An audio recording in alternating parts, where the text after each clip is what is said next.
Shri Guru Pyo Namaha Harihi Om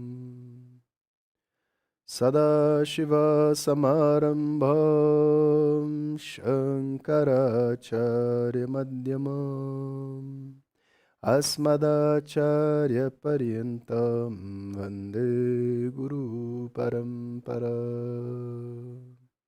Shri Jagan Mataram Devim Stita Padmakasanam Hridaya Sagaratitam Gomatim Pranatosmyaham Om.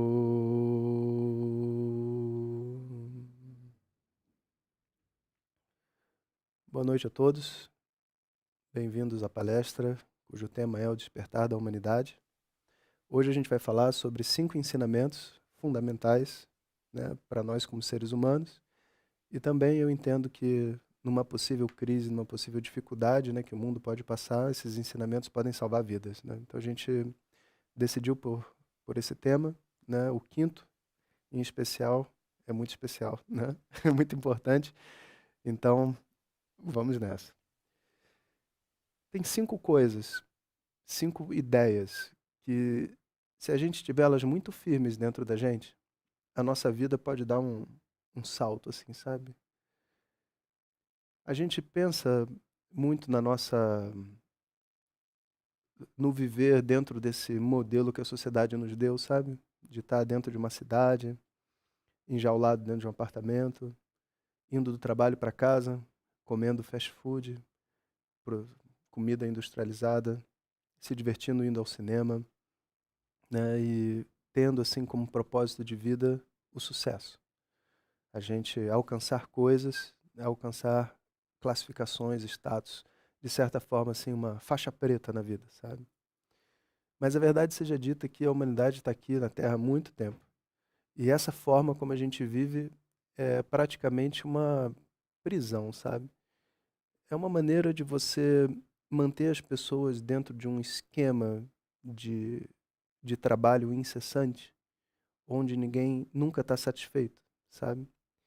E esse tipo de situação, ela só funciona quando a sociedade, tal qual a gente conhece, está funcionando e está operando. Mas essa forma da sociedade operar é um vírus. A verdade é que você não tem como sustentar uma competição entre irmãos, uma competição entre famílias, uma competição entre bairros, uma competição entre cidades, uma competição entre países, uma competição entre culturas, sabe, até o fim. Porque a realidade de uma competição, seja ela qual for, é que no fim das contas, a pessoa que perdeu vem bater na nossa porta. Se você fizer um campeonato de tênis, né, participar de um campeonato de tênis e você vencer, e na sua comemoração o segundo lugar, entende? Tiver lá presente, você não tem como desfrutar da sua vitória, de verdade. Porque você sabe o que custa para um jogador de tênis estar dentro de um Wimbledon e estar na final. Você sabe o quanto da sua vida e o seu tempo você colocou ali.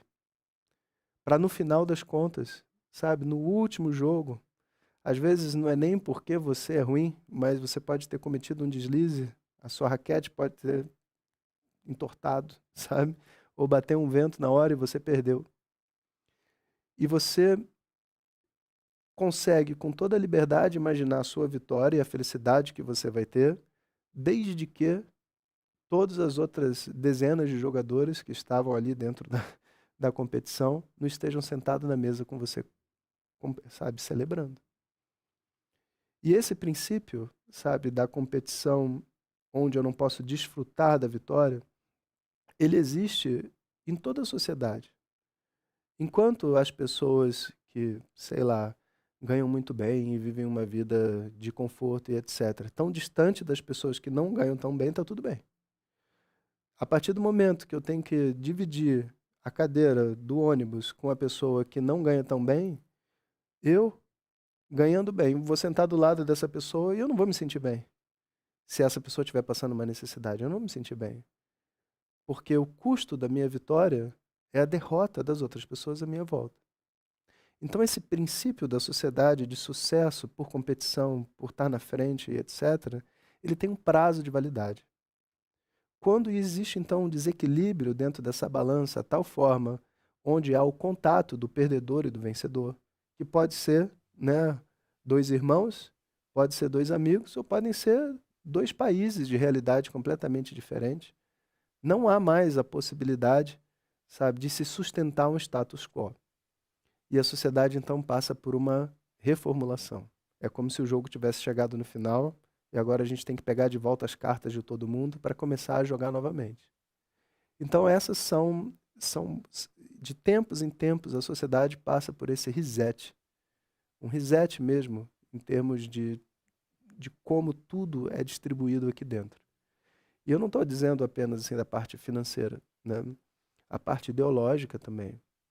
Porque é muito ruim a gente viver dentro de uma categoria que, de alguma maneira, a sociedade determina que é inferior à outra.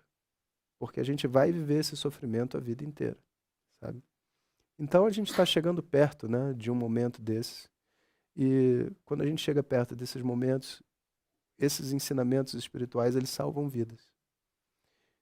Porque, no fundo, o meu equilíbrio como pessoa não está num novo capitalismo, numa nova estrutura da sociedade. Isso tudo, a sociedade vai se reorganizar de acordo com o karma dela e de acordo com os novos vencedores desse jogo, sabe?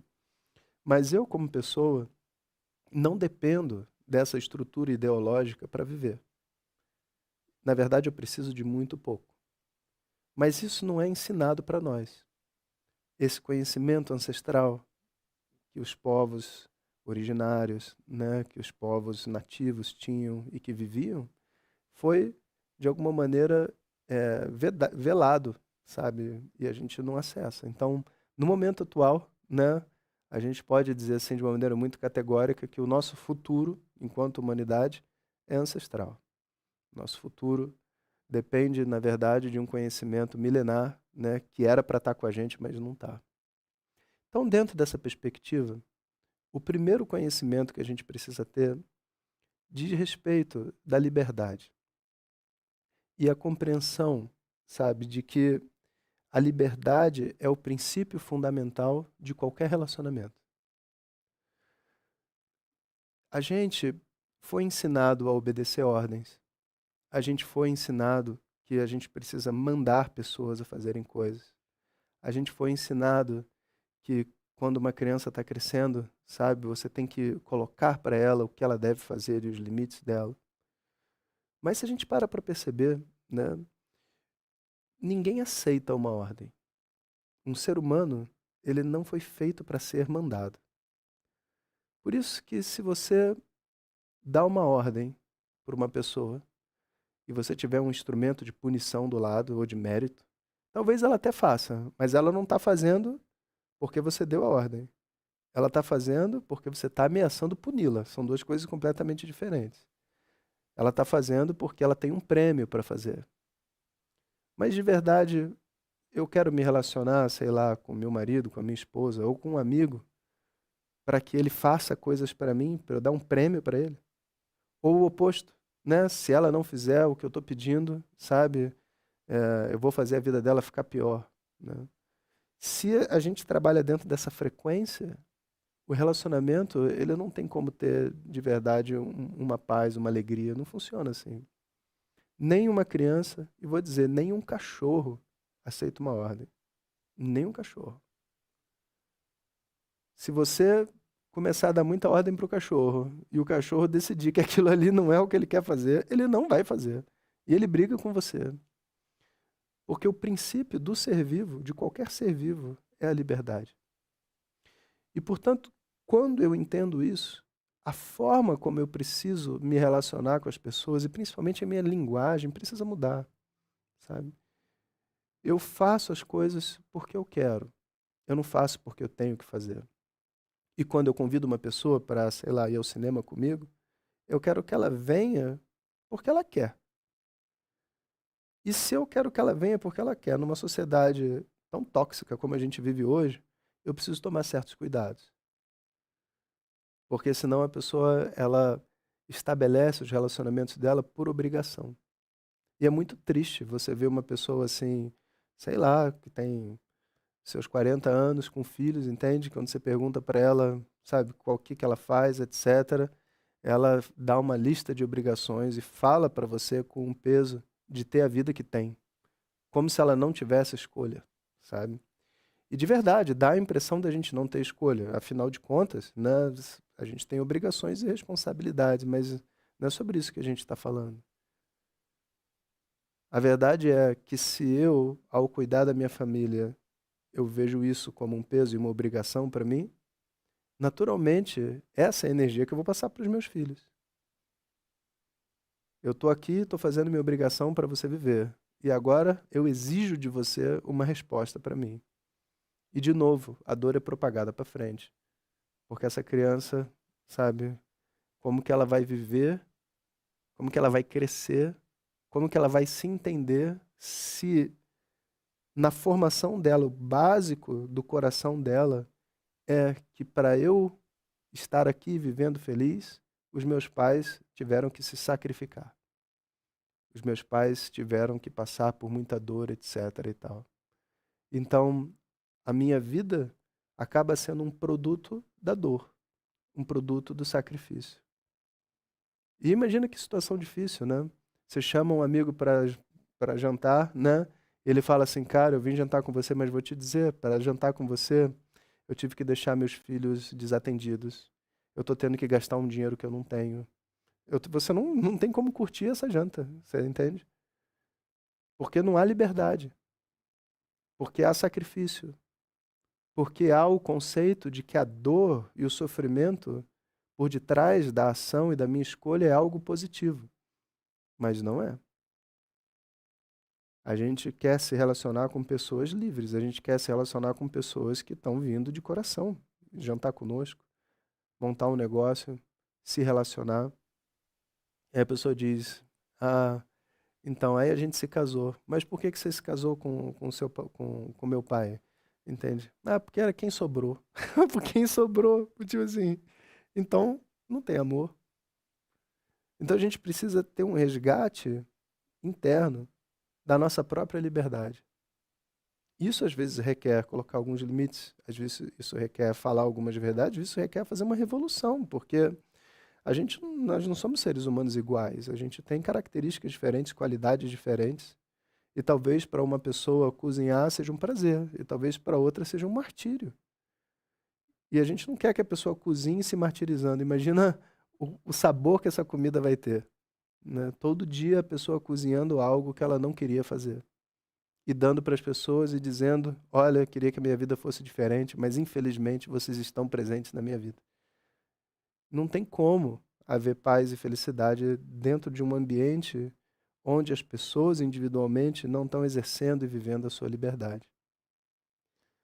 E lógico que é uma transformação como essa, uma transformação diagonal, porque o que a gente aprende na nossa sociedade é que o amor você recebe através do sacrifício, sabe?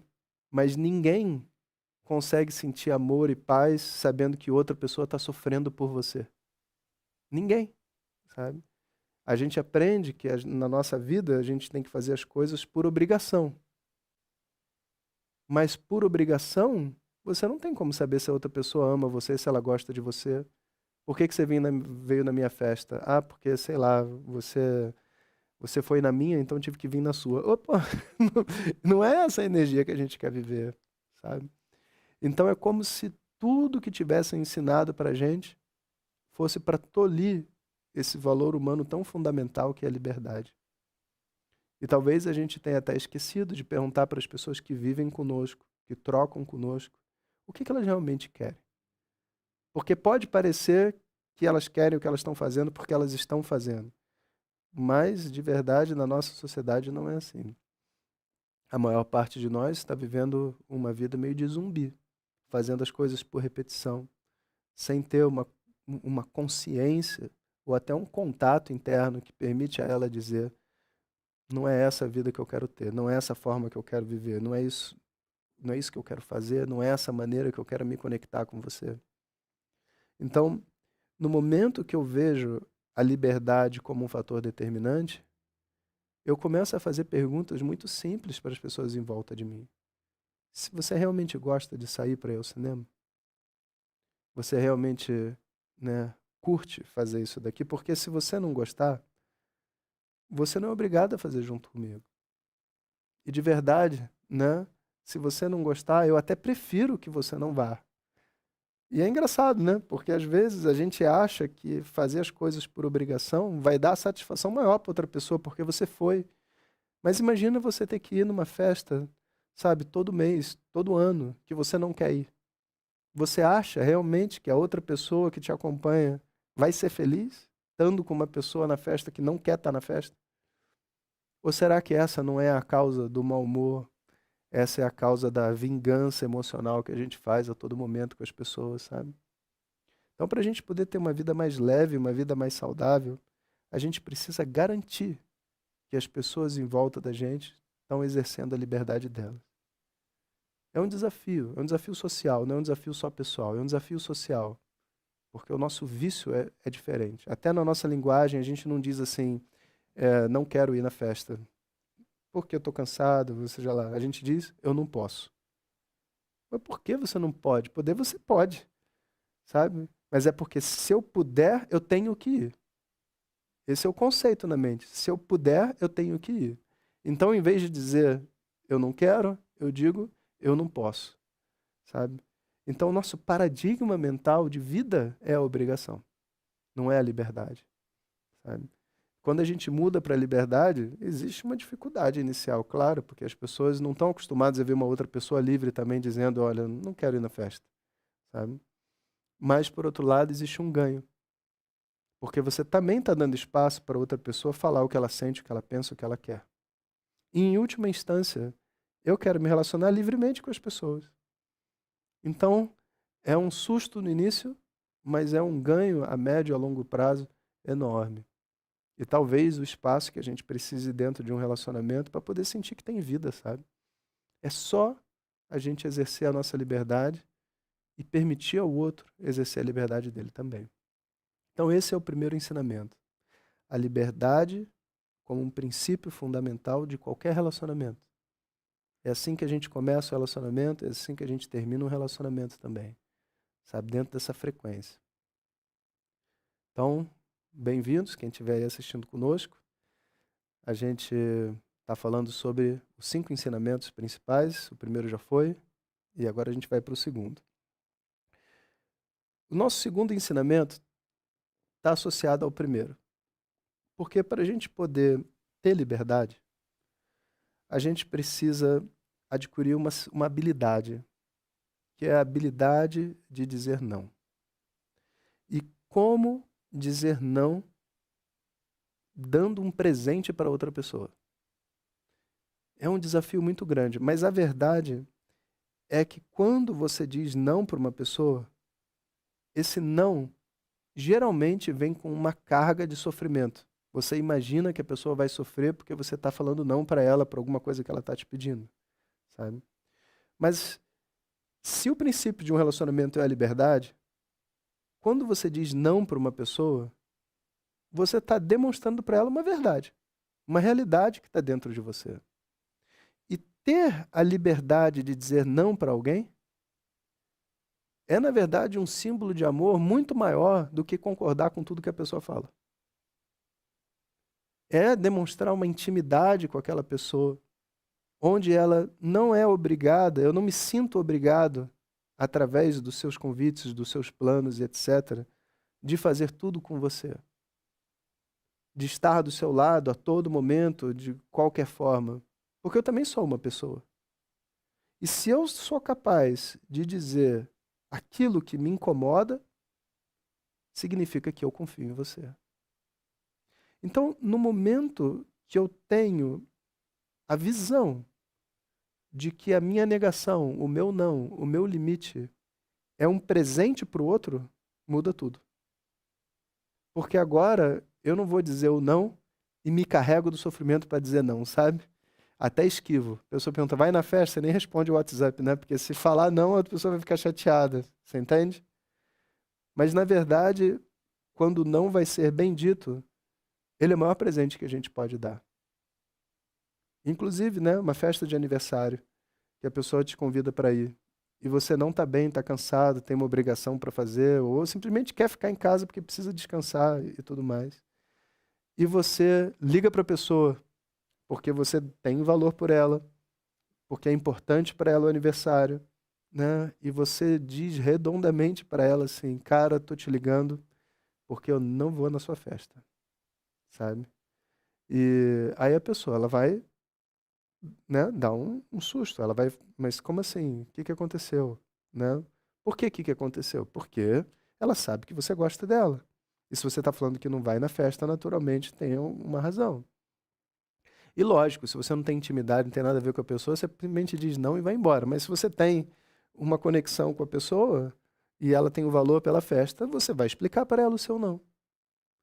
E quando você explicar para ela o seu não, né, você está dando para ela uma intimidade maior do que ir na festa sem querer ir na festa.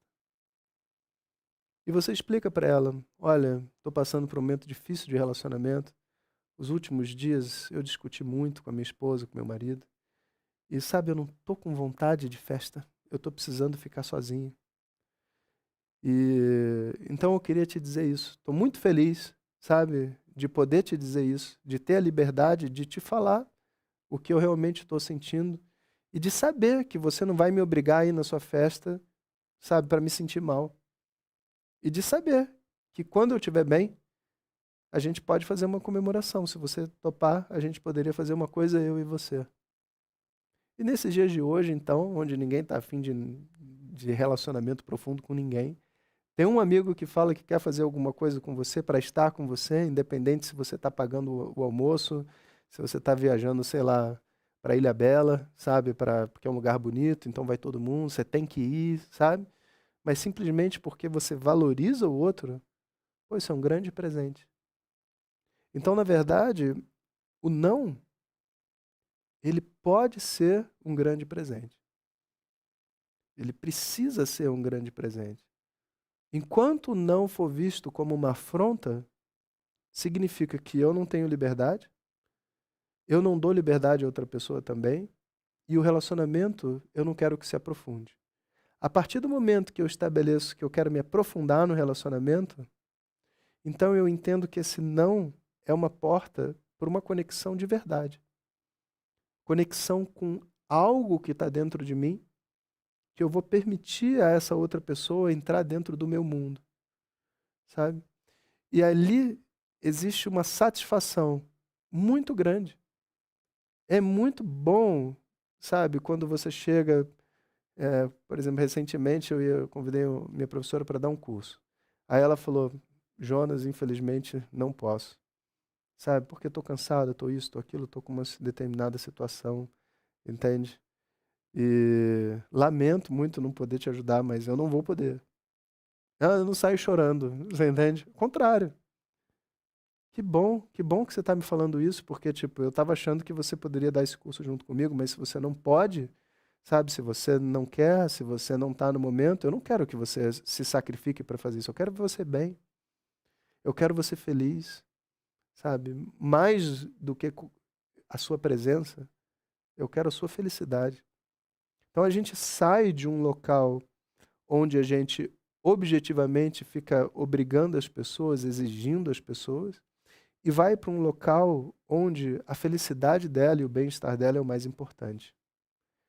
E você receber isso da outra pessoa é muito bom. É muito bom você receber de alguém, sabe, o acolhimento de que seu bem-estar é mais importante do que o pedido que ela faz. E o oposto também. É muito bom você receber um convite, sabe, que você pode dizer não. E você pode celebrar o convite. Quando uma pessoa me convida para festa, inclusive me convidaram esses dias, né? Festa de, de uma criança, né? Filho de um amigo. Sabe? É muito bom você poder, tipo, celebrar, porque o convite é uma demonstração de amor. E você pode celebrar o convite. Que bom que você lembrou de mim e tudo mais, etc e tal. Sabe? E a gente pode pensar numa outra maneira de atender essa necessidade de conexão que a gente tem, que seja bom para você e bom para mim. Então a gente precisa desmistificar, sabe? Tirar o monstro por detrás desse não. No momento que a gente tira isso, a gente começa a encontrar, vamos dizer assim, não mais só a liberdade, mas a gente começa a encontrar uma conexão real. A gente se dá realmente a oportunidade de ver o que aquela outra pessoa é, o que ela está passando, o que ela está vivendo. Então, não é só uma questão de dizer não, é uma questão de ser verdadeiro. E se a minha verdade é que eu não quero ir, é isso que eu preciso dizer.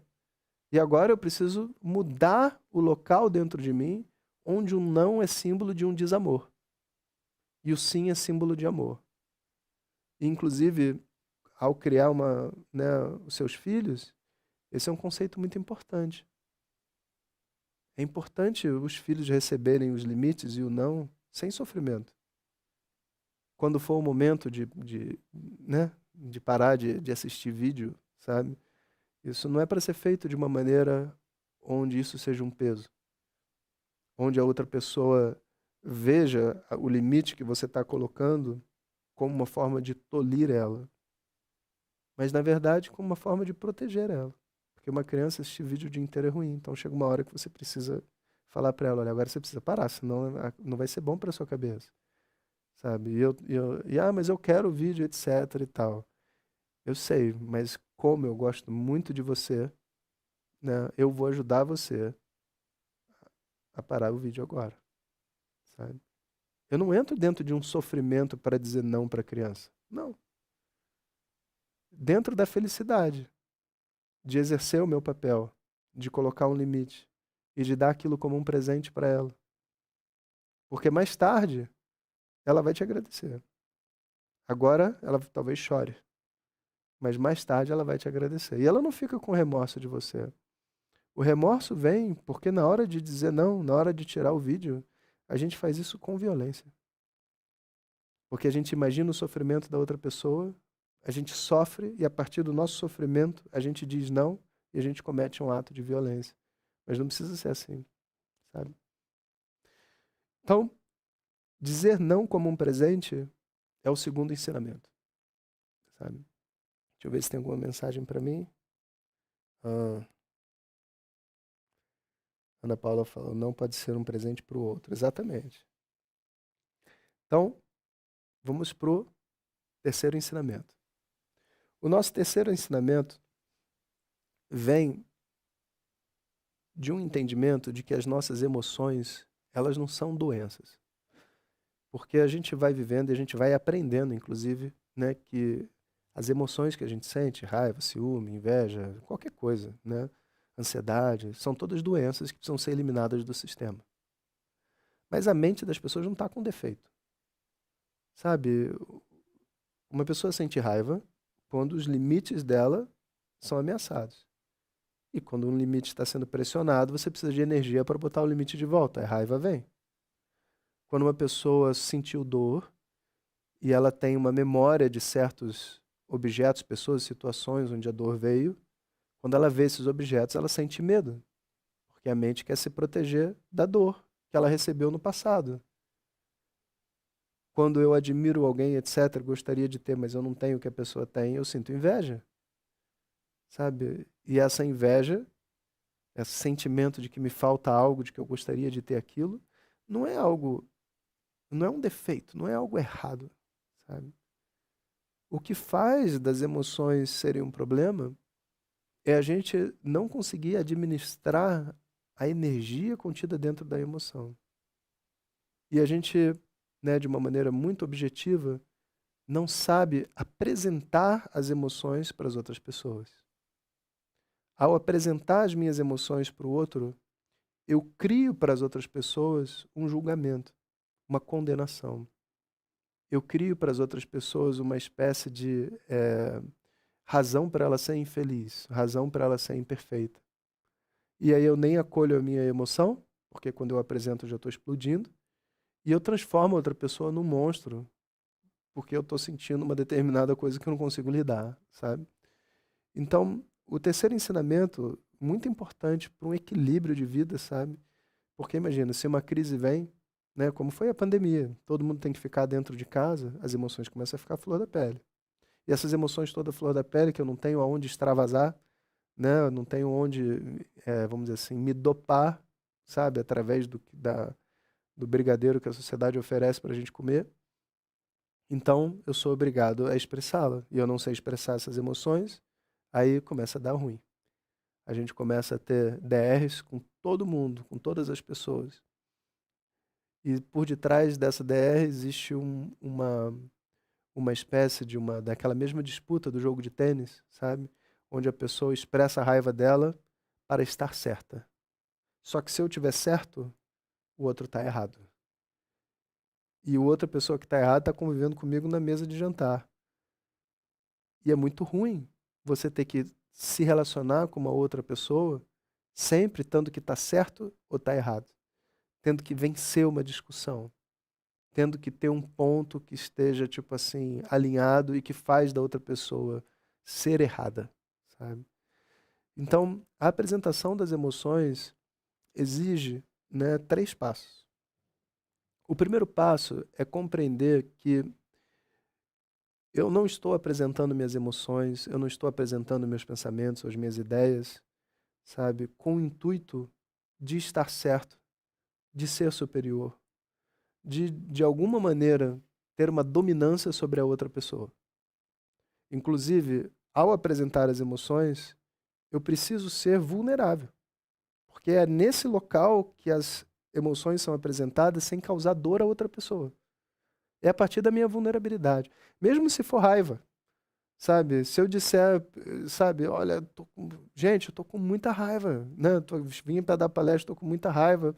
Fui estacionar o carro, na hora que eu fui estacionar o carro, um outro carro entrou e estacionou no meu lugar. Você tá entendendo?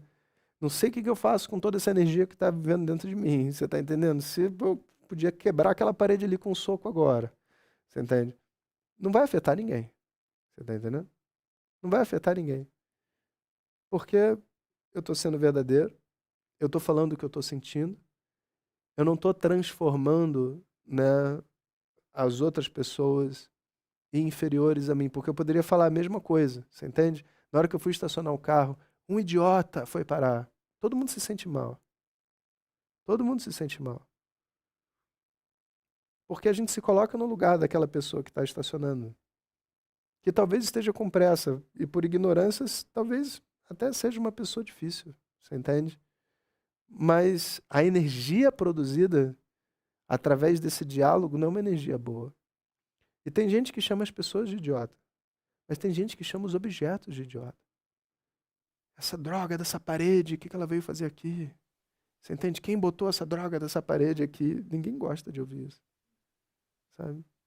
É a energia da emoção sendo expressa sem vulnerabilidade, transformando o mundo em volta de mim, demonizando o mundo em volta de mim, onde na verdade a emoção sou eu que estou sentindo. Sabe, eu tô com pressa, eu tava com tanta pressa. Sabe por que que eu tava com pressa? Pô, porque eu queria vir aqui dar essa palestra para vocês. Você entende?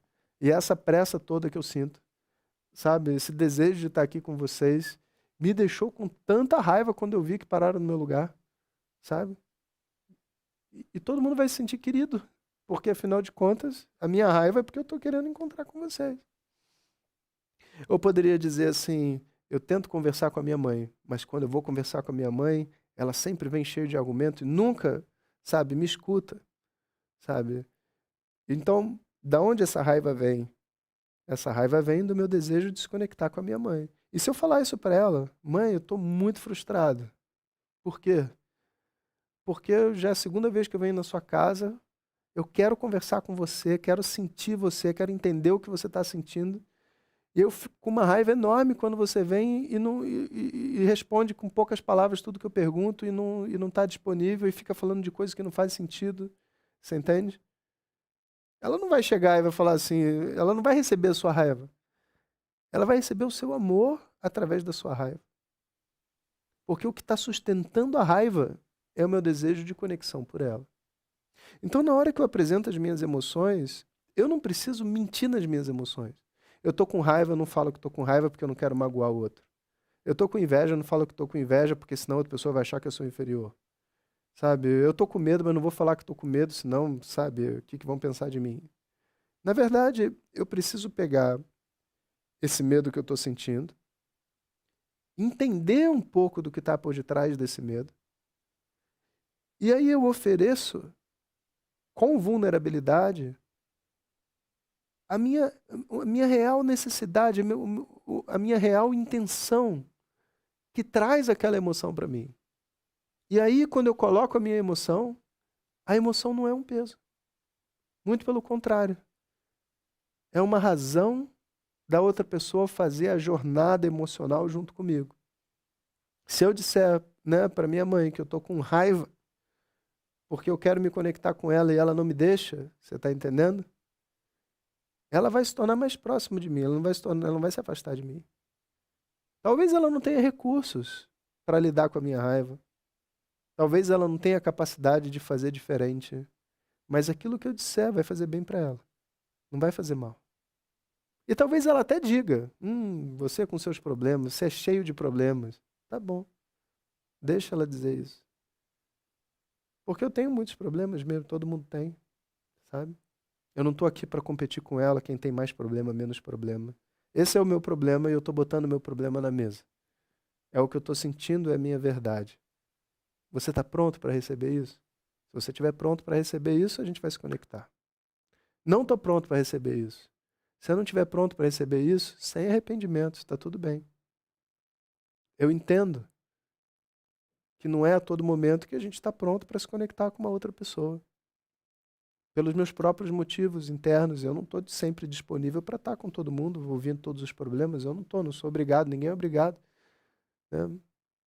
Mas essa é a minha verdade. E se existe uma maneira de eu me conectar com a outra pessoa, é com a minha verdade. Porque se eu fingir ser uma coisa que eu não sou, ao me apresentar para outra pessoa, ela não está se relacionando comigo. Ela está se relacionando com o meu Instagram, você está entendendo? Com as fotos que eu apresento para ela, dizendo como a vida é maravilhosa. Instagram é cheio de pessoas de fotos maravilhosas vivendo em depressão. Cheio, você entende? Essa é a realidade, não é do Instagram. Essa é a realidade da mente humana, da mente contemporânea, sabe? A gente precisa aprender a expressar essas emoções. Precisa aprender a entregar a emoção para o outro. A gente precisa se permitir se vulnerabilizar, sentir e falar da emoção sem transformar outra pessoa num monstro, sabe? Sem entender que não tem nada pessoal, sabe? As pessoas estão fazendo as coisas, cada um dentro do seu mundo. Não tem ninguém acordando de manhã cedo e falando assim, hoje eu vou acabar com a vida do Jonas. Não acontece assim. Tá todo mundo ser feliz, tentando ser feliz. Até o pior inimigo. Ele pode ter toda a projeção do mundo sobre mim, de ser o pai dele, a mãe dele, sei lá, e ter raiva eterna de mim. Tá tudo certo. Você tá entendendo? Mas ele acorda de manhã querendo ser feliz. Porque é assim que a gente acorda. Querendo viver um dia de paz. E se esse é o princípio de funcionamento da minha mente, é o princípio de funcionamento da mente de todas as pessoas. Então, quando a outra pessoa ela apresenta para mim uma realidade, não é pessoal. É o que ela está vivendo. É a dificuldade que ela tem nesse momento. E talvez eu seja o alvo da dificuldade dela. Talvez eu seja, vamos dizer assim, a lata de lixo onde ela pega todas essas emoções que está sentindo e fala, é culpa desse rapaz. Talvez, você entende? Mas se eu sei que não é culpa minha, o máximo que eu vou me fazer é dizer, olha, você desculpa, mas isso não pertence a mim. Mas você é imperfeito. Sou imperfeito. Sou mesmo. Mas o que eu desejo é que você seja feliz e eu quero viver feliz também. Vamos descobrir como que imperfeitos a gente pode fazer essa jornada juntos. Sabe?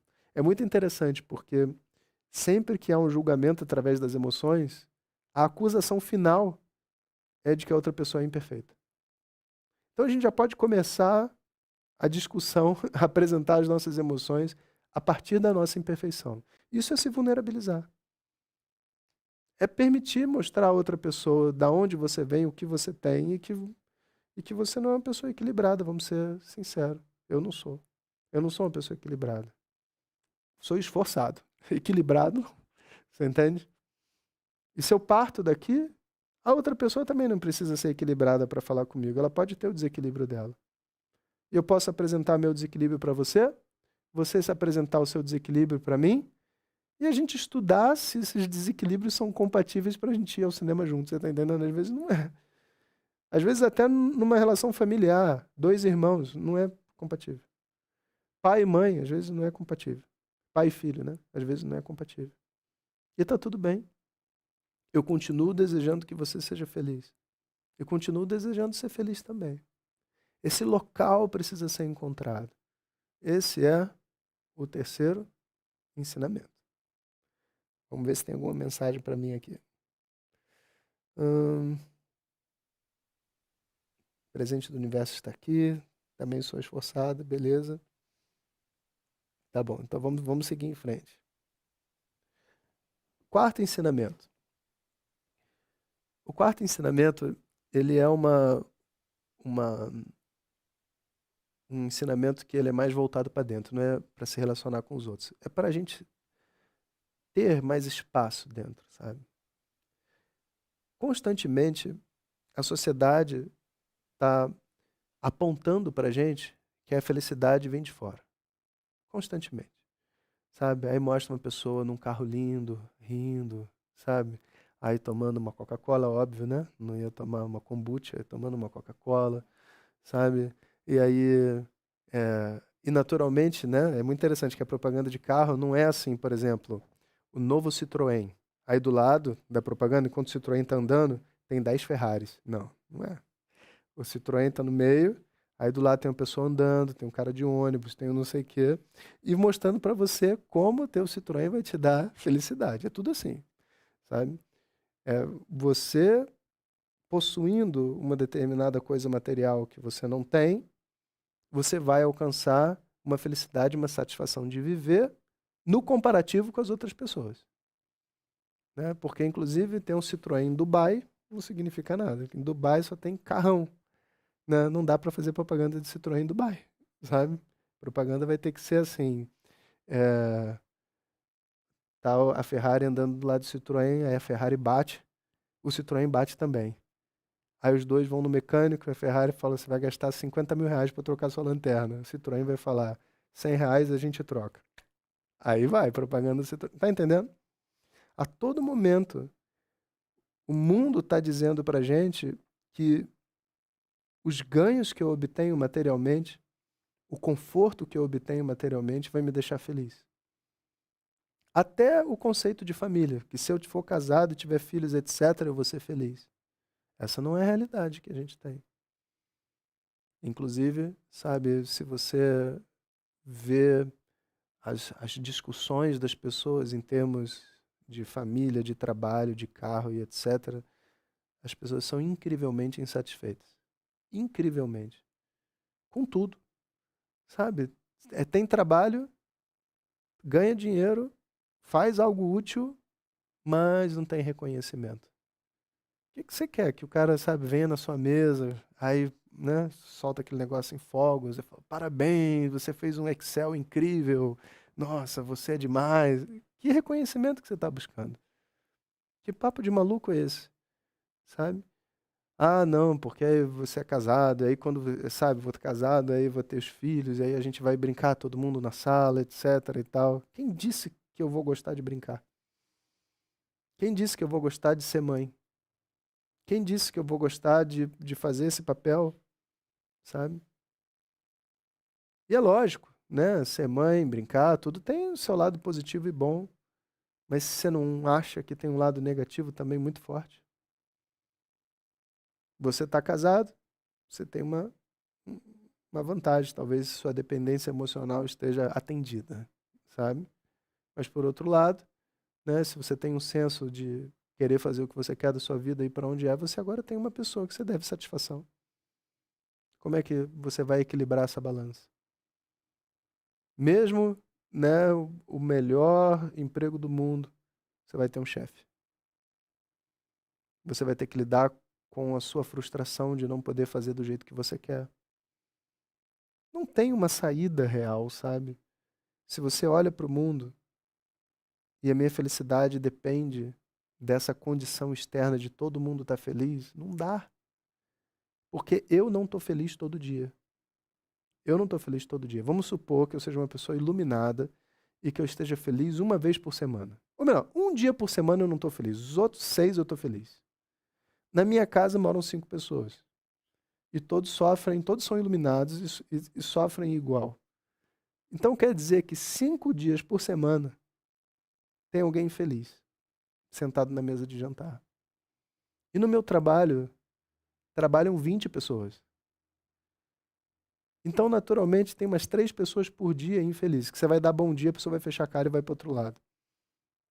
E a pessoa que está lá, que deveria me dar o reconhecimento profissional, também está buscando reconhecimento profissional. Ele não está preocupado com o seu reconhecimento profissional. E o carro que é para te levar do ponto A para o ponto B, você entende? Não representa de verdade o que você é. Ele não é você. A gente cria uma identidade através do carro, da roupa, da casa e etc. Mas é é um objeto muito limitado, que apresenta defeitos, que você tem que consertar de tempo em tempo, que comparativamente sempre vai ter algo melhor, né? Tem esse fenômeno, às vezes a pessoa compra uma casa. Assim que você compra uma casa, aí aparecem mais 4 casas à venda. Aí você vai nas outras casas do lado, não, deixa eu ver essa outra casa. Aí tinha um quarto a mais e estava no mesmo preço. Aí você fala, não acredito. Insatisfação. Porque é comparativo, entendeu? Se tiver comparação, não tem como você vencer essa competição. O ego nunca está feliz. E mesmo que a sua família tenha tudo, você ainda olha para a família de uma outra pessoa e acha que podia ter mais, fica insatisfeito com o que você tem. Então, esse fenômeno da felicidade ser em função dessas situações externas, objetos, pessoas e tudo mais, ele precisa ser invertido. Eu preciso declarar para mim mesmo, não é para o mundo, para mim mesmo, que a minha felicidade não depende de nada nem de ninguém. E é uma afirmação muito bold, muito forte, sabe? Eu declarar para mim mesmo que a minha felicidade não vai depender de nada nem de ninguém, exige uma certa coragem, uma certa força interna, sabe? Mas eu vou dizer uma coisa para vocês, não tem nada mais sensato a se fazer. Porque imagina, você está num relacionamento e você diz, eu estou feliz porque você está comigo. Pronto, já criou uma obrigação, um peso.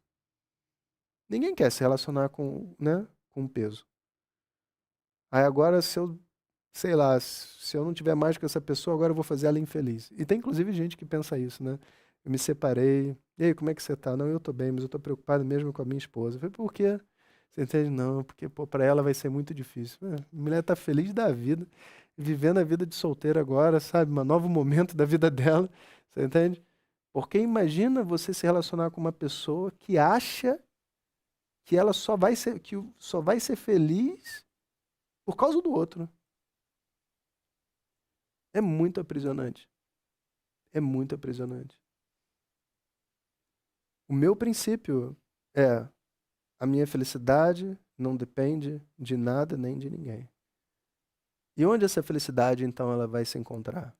Ela vai se encontrar no momento presente. Ela vai se encontrar numa consciência que eu vou colocar dentro da minha vida. Porque, olha, até um prato de alface com tomate, azeite e vinagre, pouquinho de sal. Se você sentar de frente para o prato, fizer a sua oração, agradecer a Deus por aquela comida e comer devagar, é gostoso pra caramba. Se você sentar no 422, saindo do centro da cidade para o Grajaú, você está entendendo? Botar um headphone, escutar uma boa música de rezo, entende? No dia de chuva, quando está todo mundo não sei o quê, você vai se divertindo daqui até lá. Se você sentar na beira da praia, comer um espetinho de frango vegetariano, você entende? Sem ter nada o que fazer, falando besteira, vendo as pessoas passando, é um momento maravilhoso. Não tem razão para a gente complicar a vida, você está entendendo? E dizer que não, que pra não sei o quê, a vida é maravilhosa, a gente tem que ir no carro viajar 8 horas até Ilhabela com todo mundo, e os filhos não podem chorar, e a sogra não pode querer ir ao banheiro, e não sei o quê. Isso não dá, cara. É loucura. É loucura. O que a gente vive e o que a gente exige do mundo para ser feliz é loucura. E aí você pensa, com todo mundo intoxicado, com todo mundo cheio das ignorâncias, das projeções, dos desejos loucos, etc., eu sentar numa empresa e esperar que as pessoas sejam razoáveis, é loucura.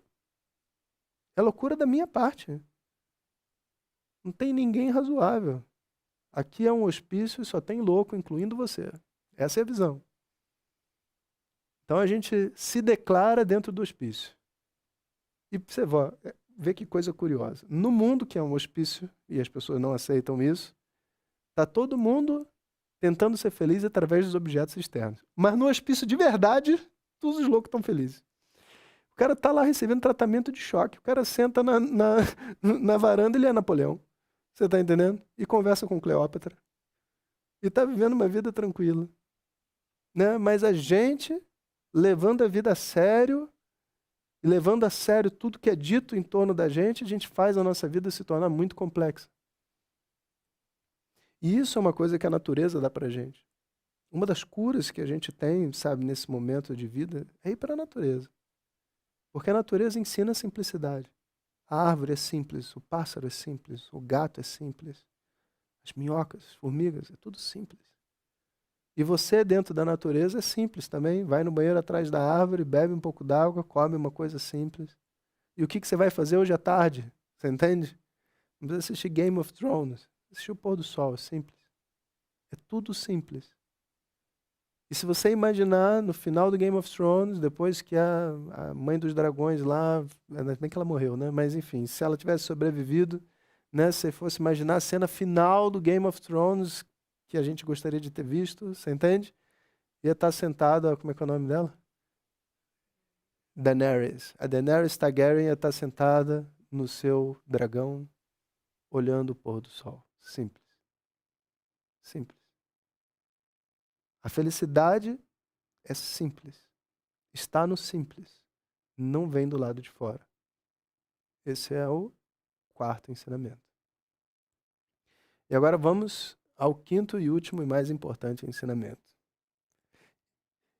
Bom, o quinto ensinamento, né, que a gente não deve perder de vista, sabe? Principalmente nesses momentos difíceis, é que todos nós, quando não estamos nessa avalanche, nesse liquidificador de emoções, problemas do mundo e etc e tal, a gente está relativamente estável, né? Todos nós vamos sentir uma sede de propósito. Uma sede de propósito. Porque é como se eu sou um médico e tenho meu consultório, estou atendendo e está tudo indo bem, etc e tal. E dá uma sensação para todos nós que falta alguma coisa. Tem alguma coisa e tem alguma peça que não está se encaixando. Em geral, a mente projeta um conjunto de desejos para a gente obter mais sucesso, mais poder, mais dinheiro, mais fama. Mas se você já tem um tempo de maturidade, sabe, dentro até de um caminho espiritual, você vai saber que não é mais dinheiro que vai resolver a sua sede. Porque você já tem um tanto e você já está vivendo, sabe? Você pode ter mais conforto, mas não é mais conforto que vai resolver a sua sede, sabe? Quando eu era moleque, né, não tinha celular, não tinha chuveirinho no banheiro, você entende? Não tinha, como é que se diz? Não, avião tinha. As pessoas só não viajavam tanto de avião, você entende? Não tinha classe executiva, não tinha. Só tinha primeira classe, né?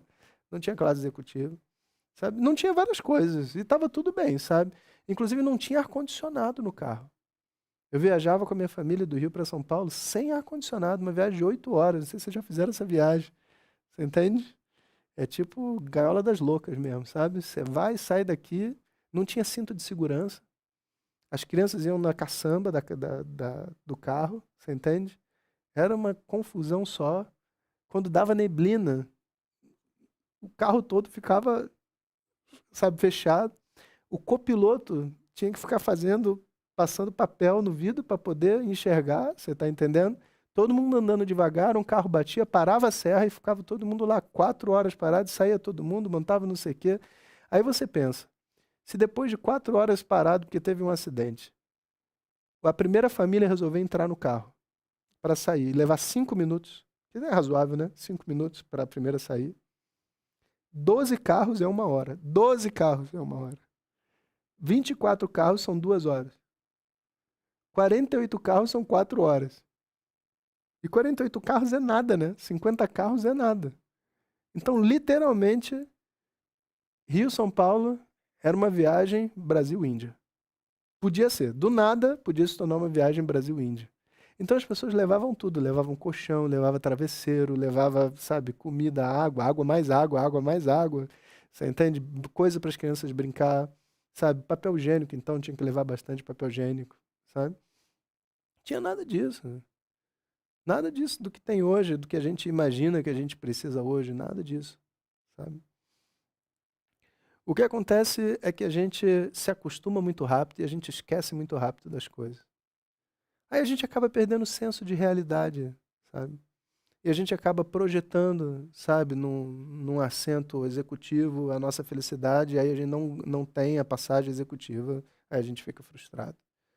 Aí tem um trânsitozinho de 30 minutos no começo da serra, acaba o nosso humor. Aí a pessoa não pode encontrar com a gente, ela se atrasa, ela esquece do nosso aniversário. Eu nem sei, olha, de verdade mesmo, naquela outra época não tinha essa coisa de aniversário, assim, todo mundo se encontrar sempre, não tinha nem WhatsApp, sabe? Você tinha o aniversário da sua família, dentro de casa, você não precisa nem saber a data, você chegava lá, o bolo estava lá, você tá entendendo? A pessoa esqueceu o meu aniversário, não gosta de mim, você entende? É uma vida hoje que a gente vive assim, que é muito fácil estar ruim, sabe? É muito fácil estar ruim. Então, tem uma hora dentro dessa história onde a gente precisa compreender que por detrás dessa visão, sabe, do mundo calamitoso, cheio de problemas, etc. e tal, existe uma doença mental. Existe um vírus, uma ignorância que está ali dentro dos meus pensamentos, estabelecendo a todo momento a minha infelicidade, sabe? E que isso não tem nada a ver com esse mundo externo, como a gente já disse. Isso não tem nada a ver com o meu trabalho, isso não tem nada a ver com a minha esposa, com o meu marido, com os meus filhos. Eu carrego isso para onde eu for. Se eu sair daqui, for morar nos Himalaias, sabe? E eu sou um mala sem alça, eu vou ser um mala sem alça nos Himalaias. E às vezes a pessoa fala assim, nossa, eu quero estudar com um monge no Tibete, né? Aí você olha a pessoa e você fala, coitado do monge. Imagina ter esse aluno lá no meio do Tibete, você tá entendendo? Reclamando. Vê só, comprei minha passagem aqui para o Tibete. Eu queria saber o seguinte, vai ter água quente? O monge vai falar o quê, né? Eu falo assim, cara, acho que você não está entendendo o que é a espiritualidade. A espiritualidade é uma porta para você descobrir que você não precisa de água quente. Que você não precisa de chuveirinho. Que você não precisa de ar-condicionado. Para falar a verdade, que você não precisa de nada. E que toda essa dor que você está sentindo hoje, que faz todo sentido para você, etc.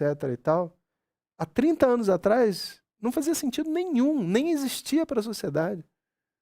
Quando eu era moleque, não existia nem bipolaridade. Não tinha bipolaridade, não tinha pessoa bipolar, não tinha isso. Ninguém sofria por ser bipolar, você tá entendendo? As pessoas eram só pessoas. E todo mundo tem surto emocional, uns com mais frequência, outros menos. Era só isso, né? Hoje em dia você tem um julgamento para isso, você tem agora um processo de sair de dentro de uma categoria. Você entende? A verdade é que se eu estou interessado em uma satisfação real, em uma felicidade real, o único caminho possível, em qualquer época, em qualquer era da humanidade, é o autoconhecimento. Não tem nenhum outro caminho. Só o autoconhecimento. Professor, você está sendo radical. Eu não estou, cara. Você me diz se tem alguma outra coisa dentro desse mundo que deixa uma pessoa definitivamente feliz. Até o sheik de Dubai vai chorar de depressão. Todo mundo. Não há nenhuma outra coisa no mundo, fora o autoconhecimento, capaz de dar felicidade e paz para uma pessoa. E essa maturidade, essa descoberta, quanto antes a gente faz, melhor é, porque esse caminho de autoconhecimento não é simples. A gente vai revisitar dor, a gente vai estudar a vida que a gente teve, a gente precisa reharmonizar a vida que a gente está tendo, A gente precisa entender que o nosso tempo aqui é limitado. Então, assim, qual é o grande propósito de vida? Qual é o propósito de vida aqui? Com 100 anos está todo mundo morto. Que grande propósito de vida você acha que você vai ter aqui? Ou qual o grande reconhecimento profissional que vai te dar satisfação, você entende? Tudo isso precisa ser revisto. Leva tempo, tem esforço, sabe? E todas essas práticas ancestrais, todos esses povos originários, todo esse conhecimento dos Vedas, da Índia e etc., eles estão aqui há milhares de anos para oferecer isso. Para mostrar para as pessoas um caminho para trás que, na verdade, é para frente, sabe? É o tal do futuro ancestral, né? É ancestral, é para trás, mas na verdade é o futuro. Uma vez que a mente está completamente intoxicada por essa sociedade que a gente vive, a evolução realmente é largar a suposta evolução que a gente conquistou e poder voltar a uma vida simples. E esse jogo, né, exige um trabalho sobre si. Exige um processo interno, sabe? Que isso é o que é chamado de autoconhecimento. Autoconhecimento não é você ficar abrindo um livro de autoajuda e ver quais são os 7 passos para o sucesso. Você está entendendo? Não, isso é autoenganação. Você pega o tema espiritual e faz dele uma razão para você ser melhor que os outros de novo. Você está entendendo? Ou senão, né, a gente coloca no Instagram, apertei a mão do Dalai Lama. Coitado do Dalai Lama, né? Você lavou a mão antes, pelo menos, sabe? Para que apertar a mão do Dalai Lama?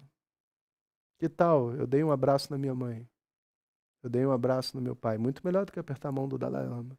Mas pouca gente quer aceitar essa verdade. Você entende? Pouca gente está pronto realmente para entender o que que autoconhecimento significa.